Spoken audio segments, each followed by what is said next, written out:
유시민 이사장이 또 검찰을 공격했습니다. 이번에는 검찰이 노무현 재단 은행 계좌를 들여다본 것 같다. 99% 본 것 같다. 이렇게 주장하고 나섰는데 검찰 참 불편하겠죠. 노무현 재단 주거래은행 계좌를 들여다봤다고 99% 확신한다. 이렇게 얘기했습니다. 그러면서 내 개인 계좌, 아내 계좌도 봤을 가능성이 농후하다. 만약에 합당한 이유가 없다면 내가 검찰을 비판하는데 그 개인 약점을 캐기 위한 것이 아닐까. 알릴레오 잡으려고 그러는 것 같다. 이런 게 유시민 이사장 주장입니다. 검찰 2차례에 걸쳐서 해명했습니다. 그런 사실 없다. 했다면 경찰이 했을 수도 있겠지. 이렇게 부인했습니다.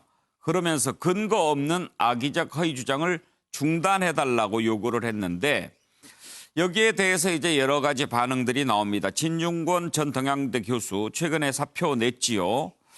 이런 얘기했습니다. 걸릴 게 없으면은 그럴 필요도 없지 않느냐. 웬 호들갑이냐. 호들갑 안 떨어도 된다. 이렇게 반박했는데 한때 두 사람 사이가 좀 좋지 않았나요? 그런 관련 녹취도 있는 것 같은데 이따가 한번 보겠습니다. 자유한국당은 아니면 말고식의 주장이 도를 넘었다라고 하지만 홍익표 민주당 수석 대변인은 이건 불법 사찰 의혹 짙다. 검찰권 남용 아니냐 이런 비판하고 있습니다. 관련된 녹취 들어보시죠. 그 케이스가 검찰이 저희 개인 계좌와 노무현 재단 계좌를 다 들여다본 것 같아요. 제가 노무현 재단 계좌를 봤다는 거는 제가 확인했고요. 그다음에 제 개인 계좌는 아직 확인 중이에요. 저는 그것도 봤으리라고 지금 추측하고 있는데 검찰이 노무현 재단을 뭘 어떻게 하려고 계좌를 들여다본 게 아니고 알릴레오 때문에 내 뒷조사를 한 게 아닌가. 유시민 뒷조사를. 윤석열 검찰총장님, 검찰이 노무현 재단의 계좌를 들여다본 사실이 있습니까? 그리고 있다면 사전에 아셨습니까? 아니면 지금까지도 모르고 계셨습니까? 저희 개인 계좌를 들여다보셨습니까? 들여다보셨다면 도대체 어떤 혐의로 계좌 추적 영장을 발부받으셨는지 그 내용을 공개해 주실 것을 요구합니다. 제가 직접 유시민 이사장과 통화를 했습니다. 어제 저녁 때. 유시민 이사장은 나름 꽤 근거 있는 계좌를 살펴본, 검찰이 살펴본 나름대로의 근거를 가지고 계시더라고요. 실제로 그 유시민 이사장이 조국 전 장관 관련돼서 지금 고소고발돼 있는 내용들은 경제범죄가 아닌 겁니다. 근데 이분을 경제범죄도 아닌데 계좌를 왜 봅니까? 혹여라도 노무현재단의 고액을 후원한 사람이 있으면 또 노무현재단을 통해서 어떤 공직 자리를 받으려고 했다. 뭐 이런 내용 또 쓰려고 하나요? 또 하나의 스토리를 만들고 싶은 것 같아요. 정갑 실장 일단 뭐 지금 얘기 나오는 것 보면 여권과 검찰은 이제 완전히 거의 적이 된 분위기인 것 같고 노무현 재단 이사장 유시민 이사장이 저렇게 총장한테 직접 얘기하는 정도로 했을 때는 뭔가 좀 느낌이 있기는 있었을 것 같은데요. 그렇죠. 유 이사장은 금융거래 통상 그 내역을 들여다봤을 경우에 그걸 알려줘야 되는데 통지 유예를 했다는 건 아니겠습니까? 그거는 어쨌든 정부 기관에 어딘가에서 했을 텐데 그걸 이제 검찰로 이제 지목을 한 것이죠. 99%라는 얘기를 해서. 근데 검찰은 또 때마침 경찰이 했을 것이다 이런 얘기가 있는데 방금 전에 경찰에서는 우리는 하지 않았다. 그런 입장을 내놨단 말이죠. 그러니까 검찰, 경찰이 어떻게 보면 또 다른 이제 신경전인데 이 문제는 굉장히 중요하죠. 사실은 어떤 사찰이라는 문제 형태가 또 비화될 수도 있는 것이고. 그러나 저는 전반적으로 지금 이 시점에 유시민 이사장이 언급한 것은 어쨌든 지금 공수처 설치라는 법안을 지금 통과를 앞두고 있습니다. 검찰 개혁의 당위성, 필요성에 대해서 상당히 강조하고 있는 맥락으로 이해가 됩니다. 그러니까 지금 뭐 이 정부 들어서 예를 들면 지금 청와대, 총리실, 기획재정부, 뭐 KDI, 압수수색, 정권 말도 아니고 정권 중반에 과연 이렇게 검찰이 압수수색을 했던 경우가 있었을까? 그렇죠. 지금 살아있는 권력에 대해서 이렇게 자유롭게 전방위로 수사했던 경우가 과연 있는가라는 그만큼 이쪽 여권 내지는 또는 이쪽 지지 세력 입장에서는 이거는 더 이상 검찰은 같이 지금 현재 검찰에 있을 수는 없다. 그러면서 검찰 개혁 필요성을 굉장히 강조하고 또 법 통과를 촉구하는 그런 측면에서 그런 어떤 하나의 흐름 속에 나온 것일 수도 있다. 저는 그렇게 생각을 해봅니다. 예. 김영준 지난번에 송병기 경제부시장은 도청당한 것 같다 그렇게 주장하고 또 유시민 이사장은 계좌를 들여다본 것 같다 이렇게 주장하는데 만약에 이런 일들이 적법한 절차가 아니고 이루어졌다면 문제가 크죠. 문제가 크죠.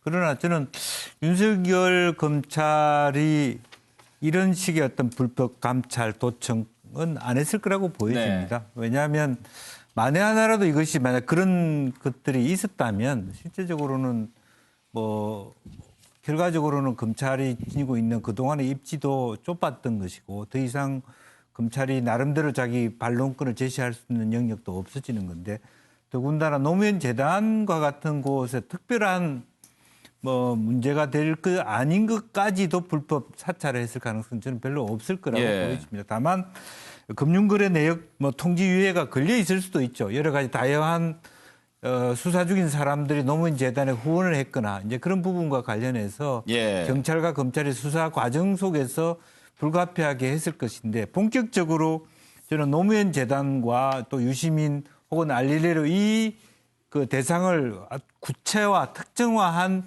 말하자면 불법적인 사찰이나 감찰이라고는 저는 아직은 생각하고 싶지는 않습니다. 만약 그렇다면 정말 이것은 큰일 난 일이고 용서할 수 없는 일이라고 봐야 되겠죠. 예.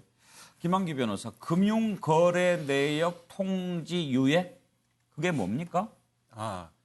원래는 뭐 당사자 어떤 은행 계좌 명의에 대해서 만약에 제3자에게 제공하게 되면 당사자한테 통보를 하지 않습니까? 그런데 이제 수사기관이 그 필요에 의해서 예를 들면은 바로 알려주면은 이것에 대해서 금융계좌 내역을 조회하는 게 수사의 어떤 민행성 차원에서는 좀 도움이 안 되는 경우가 있거든요. 그럼 상당 기간을 당사자 통보하지 않습니다. 보통 한 6개월 정도 있다가 알려주는 경우가 있고요. 사실 그래서 금융계좌 같은 경우에는 굉장히 많이 왜냐하면 조직범죄라든가 금융범죄 이런 범죄에서 많이 조회를 하고요. 그 조회를 한다고 해서 조회 대상자들이 뭐 피의자다, 혐의자다 그건 아닙니다. 뭐 참고인과 관련해서 예를 들면 부동산 사기 같은 경우는 굉장히 많은 사람들의 계좌를 볼 필요가 있기 때문에 절대로 그런 건 아니고 그냥 참고해서 볼 필요가 있을 때.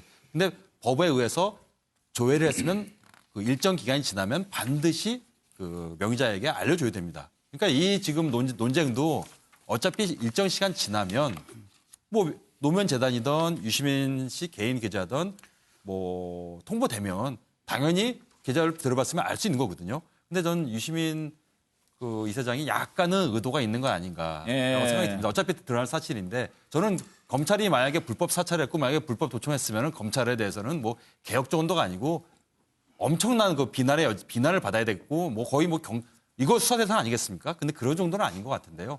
다만 이제 검찰 패스트트랙 법안이 눈앞에 있고 마침 오늘 이제 조국 전 장관의 수사가 눈앞에 있는 상황이니까 좀 지지자들에 대한 어떤 밀집을 위해서 약간은 좀 의도 있는 오버한 거 아닌가라고 생각됩니다. 서정욱 변호사. 유시민 이사장은요 정말 이 검찰에 대한 악의적인 공격을 중단해야 돼요.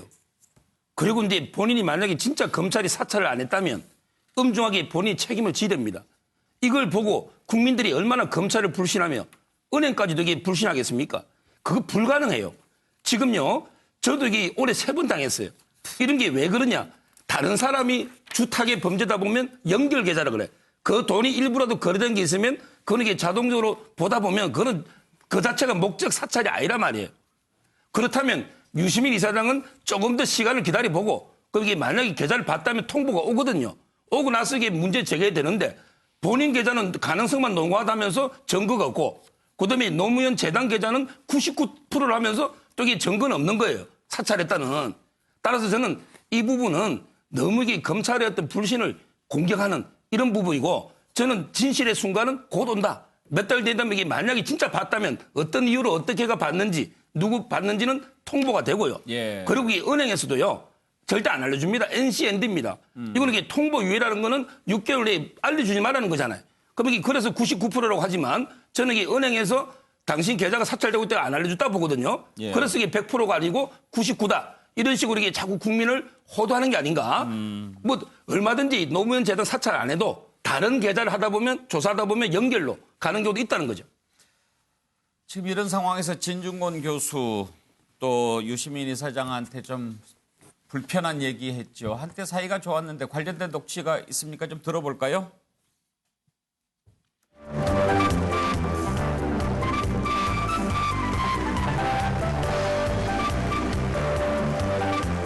저보고 제가 출연한 방송 제작진에서 방송국 밖에서는 대통령 후보하고 사진 찍히지 말라고 그러더라고요.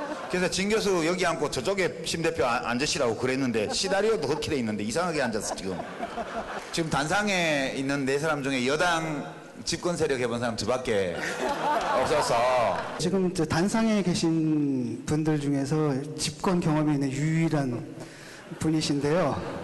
그때 이제 그 정권의 문제점이 뭐였냐면 이제 깜빡이를 왼쪽 켜고 우회전했던 거. 그거 아니라니까. 그런 일이 없으려면 역시 이번 대선에서 우리 정의당이 얼마나 약진하느냐 이게 정권 교체 성격을 결정할 것이다 이렇게 말씀드리도록 하겠습니다. 위조가 안 됐다라는 확증이 있어야 되는데 그 확증이 안 돼요. 못 찾아지는 겁니다. 그렇다면 합리적으로 판단할 때 이게 위조될 수도 있다라는 거죠. 내가 당에다 얘기를 했다고 내가 해봤는데 그 가능성 완전히 배제할 수는 없다. 그러니까 당에 거기다 목숨 걸지 말아라. 처음에는 이제 나도 이제 조국한테 유리한 그 사실이 나오면 증언 같은 게 나오면 당에다 다 연락을 해주고 다 했단 말이에요. 왜냐하면 내가 동양대니까 아무래도 많이 알잖아요. 실제로 마지막 판에 그거 딱 나오는 순간에 아 이건 좀 나라도 이건 그런 가능성을 완전히 배제할 수는 없다라는 거죠. 막판에 이제 임명되기 전날 뭐 이럴 때 있잖아요. 당에 막 다 전화 걸어가지고 제 나름대로는 다 할 거 다 했어요. 사실은 다 했는데 결국 임명이 딱 돼버리더라고요. 내가 할 수 있는 게 뭔가라고 했을 때 그냥 탈탄계 내는 것밖에 없더라고요. 그래서. 진 교수가 굉장히 많이 총기가 흐려졌구나. 근데 나이가 들면 어쩔 수 없는 현상이기도 하고. 진 교수 스스로가 자기 자신의 논리적 사고력이나 이런 것들이 10년 전과 비교해서 어느 정도 지금 감퇴했는지에 대한 자가 진단을 진 교수가 좀 해봤으면 좋겠어요. 예. 자, 최수영 교수, 세상이 많이. 네, 정말 저는 이걸 보면서 그 탄핵이 보수를 갈라놓 왔다면 조국이 진보를 갈라놓 왔다. 저는 이렇게 생각이 들던데요. 사실 이 노회찬, 유시민, 진중권 세 분은 한때 노유진이라고 불릴 정도로 돈독했던 사이였는데 이렇게 왜 했느냐. 근데 저는 사실 진 교수의 말이 굉장히 설득력이 있는 게 아니 조국 교수에 대한 문제가 공정과 정의에 관한 문제지 이게 진영과 그러니까 어떤 이념의 문제는 아니었잖아요. 근데 이걸 너무 이렇게 확대 해석한 거죠. 그래서 저는 이 문제가 이렇게 커졌다고 보고요. 지금이라도 저렇게 인신공격성 발언들은 제 진보의 엘리트라는 분들이 이제 좀 자제하고 하는 게 여러 가지 좀 어떤 국격을 위해서라도 저는 좀 이게 좀 바람직하리라고 생각을 합니다.